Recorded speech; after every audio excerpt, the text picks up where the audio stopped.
Hello दोस्तों।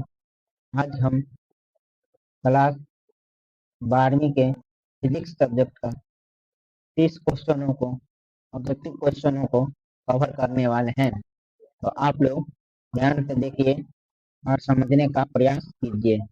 तो चलिए हम समझते हैं और समझने का कोशिश करते हैं। पहला नंबर सवाल है।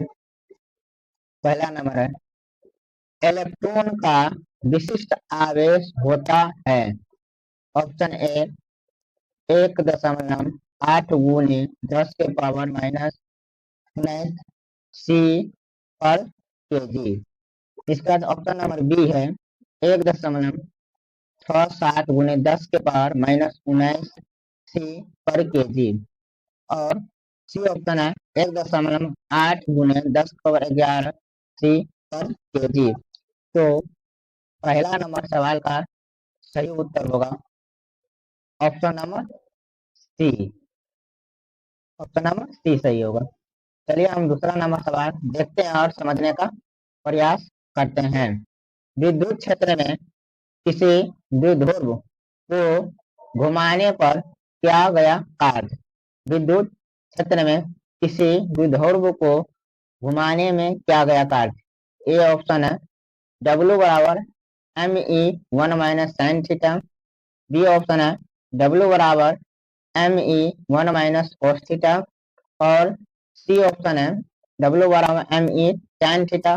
डी ऑप्शन है W बराबर ME cot थीटा। तो दो का सही आंसर होगा, दूसरा नंबर का सही आंसर होगा ऑप्शन नंबर बी, W बराबर ME1 - थीटा। चलिए हम तीसरा नंबर सवाल देखते हैं और समझने का प्रयास करते हैं। तीसरा नंबर है, किसी माध्यम का अपेक्षिक प्रावैधुता एप्सिलॉन आर होता है। तो एप्सिलॉन आर का मान पूछा है। ए ऑप्शन है epsilon plus epsilon 0। B option है epsilon plus epsilon 0। C option है एप्सिलॉन बटा एप्सिलॉन 0। और डी ऑप्शन है एप्सिलॉन माइनस एप्सिलॉन 0। तो तीन का सही आंसर होगा ऑप्शन नंबर सी, एप्सिलॉन बटा एप्सिलॉन 0। चलिए अगला हम क्वेश्चन देखते हैं। Question number 4। क्वेश्चन नंबर 4 है, संधारित्र के समानांतर संयोजन में जो राशि प्रत्येक संधारित्र के लिए समान रहती है वह है ए ऑप्शन आवेश। बी ऑप्शन है ऊर्जा। सी ऑप्शन है विभवांतर। और डी ऑप्शन है धारिता। तो 4 का सही आंसर होगा, सही उत्तर होगा 4 का वो सी होगा, विभवांतर। चलिए हम पांचवा नंबर सवाल देखते हैं और समझने का कोशिश करते हैं।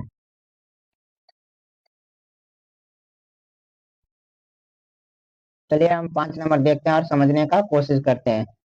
एक तार का प्रतिरोध R है, इसे खींच कर व्यास आधा कर दिया जाए तो तार का प्रतिरोध होगा। ए ऑप्शन है 2R। बी ऑप्शन है 4R। सी ऑप्शन है 8R। और डी ऑप्शन है 16R। तो 5 का सही उत्तर होगा वो डी होगा, 16R। छठा नंबर सवाल देखते हैं और समझने का कोशिश करते हैं। छठा नंबर सवाल है, वायु में रखे गोलीय चालक की धारिता समानुपाती होती है गोले के। ए ऑप्शन है द्रव्यमान के। बी ऑप्शन त्रिज्या के। सी ऑप्शन आयतन के। डी ऑप्शन है सतह क्षेत्रफल के। तो 6 का सही उत्तर होगा वो होगा बी, त्रिज्या के। 6 का सही उत्तर होगा बी, त्रिज्या के। 7 नंबर सवाल देखते हैं और समझने का प्रयास करते हैं। यदि समरूप विद्युत क्षेत्र एक्स अक्ष की दिशा में है तो सम विभव होगा। ए ऑप्शन है एक्स वाई तल में। बी ऑप्शन एक्स जेड तल में। सी ऑप्शन वाई जेड तल में, और डी ऑप्शन है इनमें से कोई नहीं। तो 7 का सही आंसर होगा, सही answer option number C, Y Z तल में। चलिए अगला क्वेश्चन देखते हैं। क्वेश्चन नंबर 8 है, विद्युतशीलता का मात्रक होता है। ए है सी एस सी के power 2 n-1 m-2। B option है C2 N2 m-2, C n-1 m2, और डी ऑप्शन है सी एन m-2। तो 8 का सही आंसर होगा, वो होगा option number A, C2 n-1 m-2। 9 number सवाल हम देखते हैं और समझने का प्रयास करते हैं। मीटर सेतु की तार बनी होती है। ए ऑप्शन है तांबा का, बी ऑप्शन है स्टील का, सी ऑप्शन है मैंगनीज का, और डी ऑप्शन है लोहा का। तो 9 का सही आंसर होगा, वो होगा सी, मैंगनीज का। चलिए 10 नंबर सवाल देखते हैं और समझने का कोशिश करते हैं। 10 है, नाभिक की खोज की थी। A option Thomson, B option Bohr, C option है रदरफोर्ड, और सी ऑप्शन है रदरफोर्ड, डी ऑप्शन है पावेल। तो 10 का सही आंसर होगा, वो होगा ऑप्शन नंबर सी, नाभिक की खोज की थी रदरफोर्ड ने। चलिए हम 11 नंबर सवाल देखते हैं और समझने का प्रयास करते हैं। दो समानांतर दर्पण के बीच रखी गई एक वस्तु की प्रतिबिंब की संख्या होगी। ए ऑप्शन है 1, बी ऑप्शन 2, सी ऑप्शन हो गया 3, और डी ऑप्शन हो गया अनंत। तो इसका सही आंसर जो होगा वो होगा 11 का डी, अनंत। मतलब वह कि दो समानांतर दर्पण के बीच रखी गई एक वस्तु की प्रतिबिंब की संख्या होगी तो अनंत। चलिए हम 11 तक हो गया, अब हम 12 नंबर देखते हैं। 12 नंबर सवाल है, किसी गोलीय दर्पण का पक्षीय आवर्धन m हो तो अनुदैर्ध्य आवर्धन होगा। ए ऑप्शन है m, बी ऑप्शन है m², सी ऑप्शन है m³, और डी ऑप्शन है m के पावर 4। तो 12 का सही उत्तर होगा, वो होगा बी, m²। चलिए हम 13 नंबर क्वेश्चन देखते हैं और समझने का कोशिश करते हैं।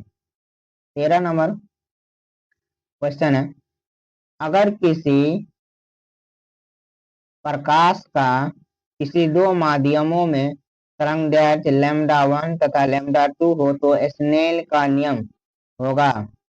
तो स्नेल का नियम होगा सैन आई बटा सैन आर बराबर λ2 बटा λ1, सैन आई बटा सैन आर λ1 बटा λ2। सी ऑप्शन है सैन आई बटा सैन आर λ1 प्लस λ2 बटा में λ1 माइनस में λ2, और डी ऑप्शन है सैन आई बटा में सैन आर बराबर λ1 माइनस λ2 बटा में λ1 प्लस λ2। तो 13 का सही आंसर होगा, वो होगा 13 का सही आंसर होगा B, option number B, sine i बटा सैन आर बराबर λ1 बटा में λ2। चलिए हम अगला नंबर क्वेश्चन देखते हैं। क्वेश्चन नंबर 14 है। क्वेश्चन नंबर 14 है, किस गुण के कारण वायु का बुलबुला पानी में चमकता है। ए ऑप्शन है परावर्तन, बी ऑप्शन अपवर्तन, सी ऑप्शन पुनः आंतरिक परावर्तन, और डी ऑप्शन ऑप्शन है विवर्तन। तो 14 का सही आंसर होगा, वो होगा सी, पुनः आंतरिक परावर्तन। चलिए हम 15 नंबर सवाल देखते हैं और समझने का प्रयास करते हैं। 15 नंबर सवाल है, दो उत्तल लेंस परस्पर संपर्क में है, समतुल्य लेंस होगा।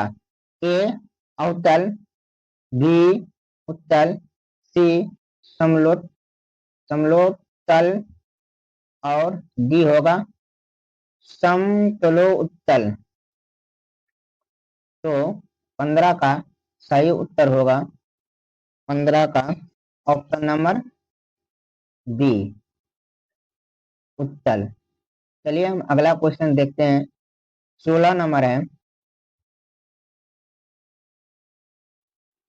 जब कोई श्वेत प्रकाश किसी प्रिज्म से गुजरती है तो किस रंग के लिए विचलन कोण का मान सबसे अधिक होता है?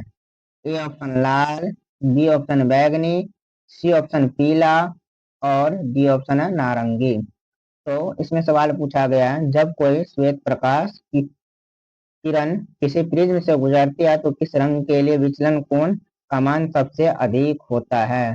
तो विचलन कोण का मान सबसे अधिक विचलन बैगनी का होता है और सबसे कम विचलन जो होता है वो लाल कलर का होता है।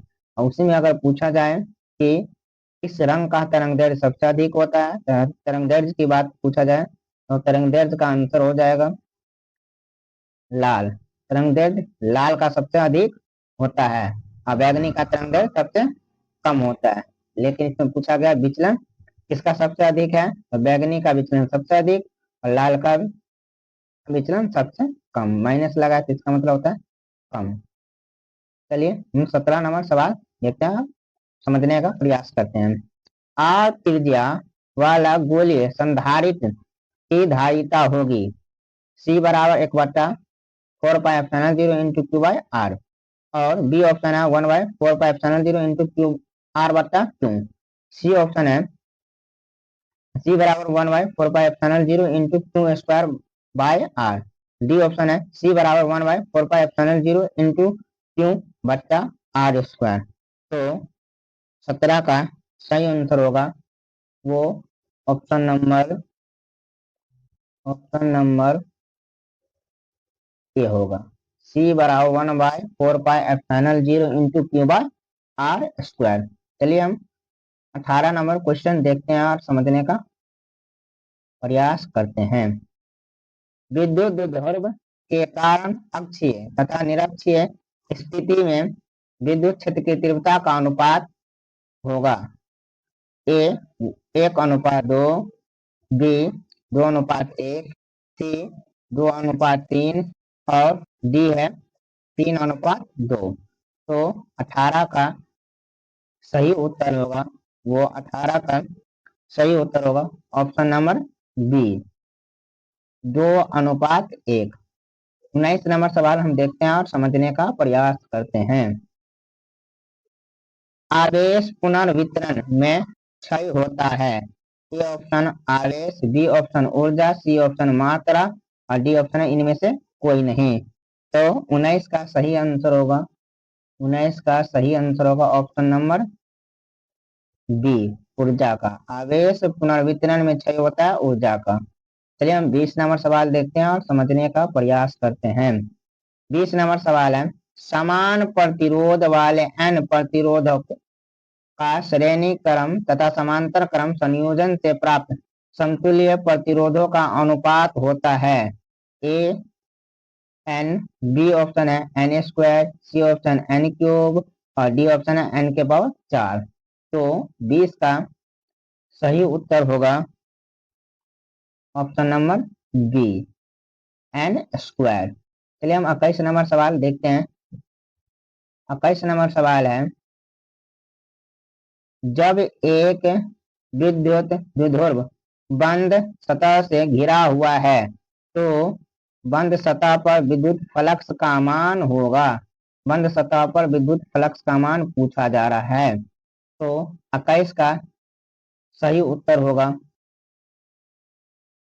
ऑप्शन नंबर ए, बंद सतह पर विद्युत फ्लक्स का मान 0 होगा। क्वेश्चन नंबर 22 कह रहा है, टेंजेंट गैल्वेनोमीटर अधिकतम सुग्राही होता है जब विक्षोभ कोण होता है। ए ऑप्शन है 0 डिग्री, बी ऑप्शन है π/4, सी ऑप्शन है π/3, डी ऑप्शन है π/2। तो 22 का सही आंसर होगा ऑप्शन नंबर बी, π/2। चलिए हम 23 नंबर सवाल देखते हैं और समझने का कोशिश करते हैं। 23 नंबर सवाल है, चौक चौक कुंडली का शक्ति गुणांक होता है। ए 0, बी ऑप्शन 1, सी ऑप्शन है -1 और डी ऑप्शन है 1/2। तो चौक कुंडली का शक्ति गुणांक होता है। 23 का सही आंसर होगा, 23 का सही आंसर, 23 का ऑप्शन नंबर ए, चौक कुंडली का शक्ति गुणांक होता है 0। 24 नंबर सवाल हम देखते हैं, समान वेग से चलता आवेश उत्पन्न करता है। समान वेग से चलता आवेश उत्पन्न करता है। ए ऑप्शन है विद्युतीय क्षेत्र, बी ऑप्शन चुंबकीय क्षेत्र, सी ऑप्शन है विद्युत चुंबकीय क्षेत्र और डी ऑप्शन है इनमें से कोई नहीं। तो 24 का सही उत्तर होगा, 24 का सही उत्तर होगा ऑप्शन नंबर सी, विद्युत चुंबकीय क्षेत्र। हम 25 नंबर अगला क्वेश्चन है, 25 नंबर देखते हैं। एक कार्बन प्रतिरोध के अंतिम छोर पर बना बैंड सुनहरा है, इसकी सहिष्णुता होगी। ए 5%, बी 10%, सी 20%, डी 15%। तो देखते हैं 25 का सही उत्तर, 25 का सही उत्तर होगा ऑप्शन नंबर ए 5%। 26 नंबर सवाल हम देखते हैं। 26 नंबर सवाल है, फैराडे नियतांक का मात्रक है। ए मोल पर कूलम, बी कूलम पर मोल, सी किलोग्राम पर coulomb, D coulomb per kilogram. तो 26 का सही उत्तर होगा वो ऑप्शन नंबर बी होगा, कूलम पर मोल। चलिए हम 27 नंबर सवाल देखते हैं। 27 नंबर है, शक्ति शक्ति रहित धारा का परिपथ होता है।